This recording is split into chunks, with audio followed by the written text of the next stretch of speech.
पूजा करें भाई से नहीं, किसी लोभ से नहीं, प्यार से, भक्ति से। किसी भी पूजा करना पहले गणपति की पूजा करो। माने गणेश तत्व को हम अपने भीतर जगाओ। तमोगुण से सतोगुण के ओर बढ़ना है, यह पूजा का प्रथम चरण। तो मिट्टी से गणपति को बनाया, फिर कहते हैं गणपति का प्राण मेरा प्राण, इनका जीव मेरा जीव, जो मेरे भीतर हमेशा रहते हो, थोड़ी देर इस मूर्ति में आके बैठ जाओ, ताकि मैं आपसे खेलना चाहता हूँ। जो आपने मेरे साथ किया वह सब मैं आपको प्रदर्शन करना चाहता हूँ। ईश्वर ने हमको जल दिया, हम जल चढ़ाते हैं।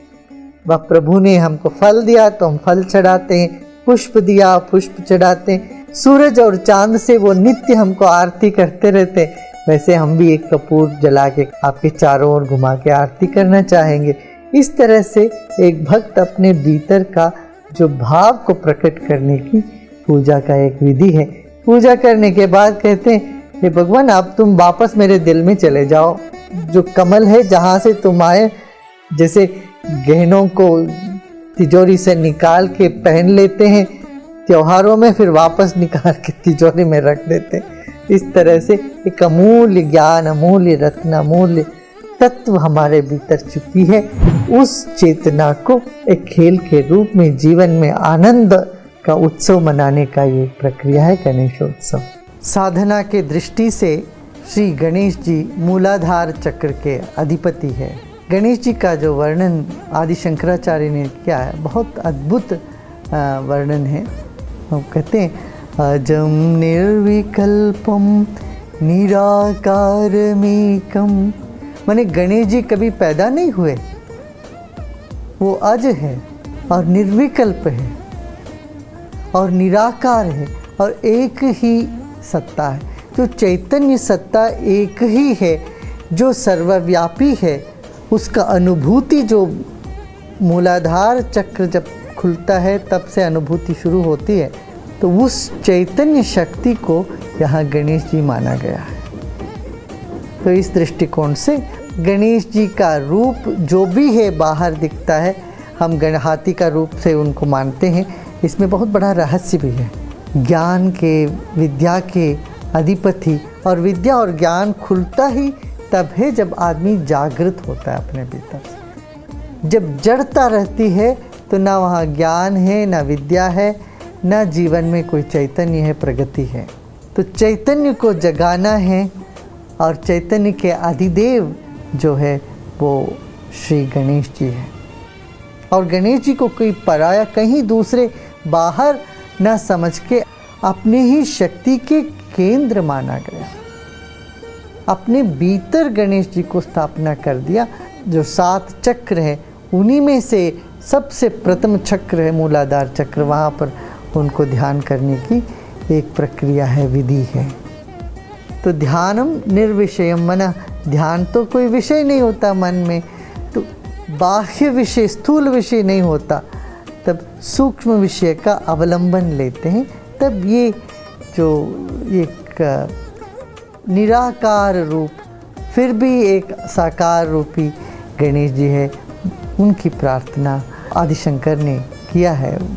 अति श्लाघनीय, अति मधुर है। अजं निर्विकल्पम निराकारमेकं निरानन्दमानन्द मद्वैतपूर्णं परं निर्गुणं निर्विशेषं निरीहं परब्रह्मरूपं गणेशं भजेमा। जो निराकार तक नहीं पहुंच पाते हैं वो साकार के आलंबन के साथ साथ चल चल के फिर निराकार ब्रह्म तक पहुंच जाते हैं। तो साकार रूपी जो गणेश जी है, गजवदन है, उनका पूजा करते करते फिर एक निराकार निरंजन परमात्मा है जो गणेश है, वहाँ तक पहुँचने की अद्भुत अनूठी कला है हिंदुस्तान में। परब्रह्म रूपम गणेशम भजेमा। तो ऐसे ही गणेश को भजो जो सर्वव्यापी है। जगत कारणम कारण ज्ञान रूपम सुराधिम सुखादिम गुणेशम गणेशम जगद्व्यापिनम विश्ववन्द्यम सुरेशम परब्रह्म रूपम गणेशम भजेमा। जिस चैतन्य शक्ति ये सारे संसार के कारणभूत है, जिनसे सब कुछ निकला है, जिससे सब कुछ चल रहा है और जिस शक्ति में ही सब कुछ विलीन होने वाली है, ऐसी जो शक्ति है वही शक्ति, वह कारण रूपी शक्ति ही परमात्मा है। वही परमात्मा ही परब्रह्म रूप श्री गणेश है। जगत कारण, जगत का कारण है, कारण ज्ञान रूपम। ये जगत का कारण के बारे में जानना भी एक सूक्ष्म ज्ञान है। वो ज्ञान भी गणेश ही है, ज्ञाता भी वही है, ज्ञान भी वही है। तो इसमें बहुत सुंदर ज्ञान, ज्ञाता और ज्ञेय। हम तो गणेश जी को ज्ञेय के रूप में पूजा करने लगते हैं। ये उत्तम पूजा नहीं है। जो ज्ञेय वस्तु करके बाहर का देखते हैं तो उसमें आत्मसात नहीं होता, तब तो दृष्टा उससे अलग रहता है। तो कहते कारण ज्ञान रूपी है, देखने वाला ही है वह चैतन्य। जो सब कुछ देखता है वह देखने वाला चैतन्य में निहित है, वह शक्ति गणेश जी की शक्ति है। पूजा तो एक खेल है। सच में देखें तो पूजा अपने मन की भाव को व्यक्त करने का एक अनूठी कला है। तो एक भक्त भगवान के साथ खेलना चाहता है, मांगना नहीं चाहता। यदि भक्त मांगता है, उसकी मांग भक्ति से बड़ी हो जाती है। इसलिए भक्त सिर्फ प्रभु को ही चाहता है, यदि चाहता हो तो, नहीं तो प्रभु के साथ सिर्फ खेलना चाहता। तो भगवान के साथ अपने भीतर जो विराजमान निर्गुण निराकार अनंत शक्ति है, उस शक्ति को साकार रूप में खेलने के लिए आवाहन देते हैं। वह गणेश जी की पूजा है। क्या कहते, पूजा करने के बाद फिर वो मृत्तिका का जो मूर्ति है, इसको ले जाके विसर्जन कर देते हैं। खूब जानते हुए ईश्वर सिर्फ मूर्ति में नहीं है, ईश्वर सर्वव्यापी है। और उस सर्वव्यापी को साकार रूप में पाकर वह साकार का भी आनंद लेने का ही त्योहार गणेशोत्सव है। तो पूजा करें भय से नहीं, किसी लोभ से नहीं, प्यार से, भक्ति से। बाह्य पूजा से श्रेष्ठ है मानसिक पूजा। मानसिक पूजा में हम यही कहेंगे, जैसे आदि शंकराचार्य का अद्वैत चैतन्य सत्ता को ही गणपति मान लिया, और वह गणपति शक्ति जगत के कारण रूप है। जगत कारणम कारण ज्ञान रूपम सुराधिम सुखादिम। सब सुख का, सच्चा सुख का शुरुआत इस चैतन्य से है।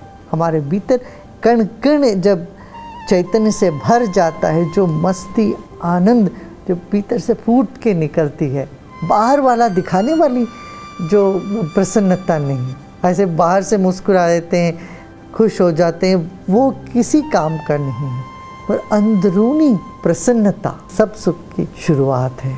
सब तरह की मस्ती का, प्रेम का प्रस्फुरण वहीं से शुरू होता है। सब गुण के भी वो स्वामी हैं, प्रभु हैं।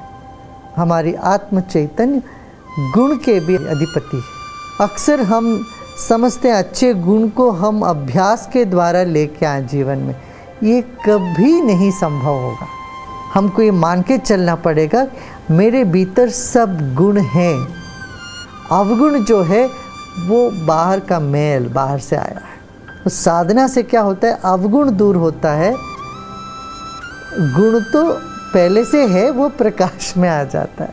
भगवान श्री कृष्ण ने भी दैवासुर संपत्ति विभाग योग में उन्होंने बताया कि अर्जुन को, अर्जुन सारे दैवी गुण तुझ में है ही है, तो मान के चलना तुम्हारे भीतर सब गुण है। और गुण के अधिपति गणेश जी है, वो उसको छुपा के बैठे हुए हैं। अब वो गणपति की आराधना से हमारे भीतर सारे सद्गुण विकसित होने लगेंगे। जगद्व्यापिनं विश्ववन्द्यं सुरेशं परब्रह्म रूपं गणेशं भजेम। तुम जगत में सब जगह व्याप्त हो हे गणपति, तुम्हें हर आदमी पूजता ही है। दुनिया के हर कोने में तुमको मानने वाले हैं। हर देश में ईश्वर को निराकार करके मानते ही हैं, गुण के ईश करके मानते ही हैं। ऐसे इस पूरे जगत में वंद्य जो तुम हो, तुम परब्रह्म के स्वरूप में ही हो। गुणातीतमानं चिदानंद रूपम चिदाभासकं सर्वगं ज्ञानगम्यं मुनिध्येयमाकाशरूपं परेशं परब्रह्मरूपं गणेशं भजेमा। गुणातीतमानं, सब गुण के परे तुम हो। वो चैतन्य हो तो ही गणपति का अनुभव हो सकता है, गणेश जी का। हमारे भीतर थोड़ा बहुत जागृति आए तो हम उसको पहचान पाते हैं, जड़ बुद्धि वाले नहीं पहचान पाएंगे। श्री चिदाभासकम सर्वगम ज्ञानगम, सब जगह है और ज्ञान से ही तुमको जाना जा सकता है। इसलिए महागणपति को विद्या के अधिपति करके मानते हैं। मुनिध्येयमाकाश रूपम परेशम, तुम्हारा स्वरूप क्या है? जो ज्ञानी लोग, मुनि लोग जब ध्यान करते हैं, उनके ध्यान चित्त में जो निरंजन निर्विकल्प आकाश है, वह चिदाकाश ही तुम हो।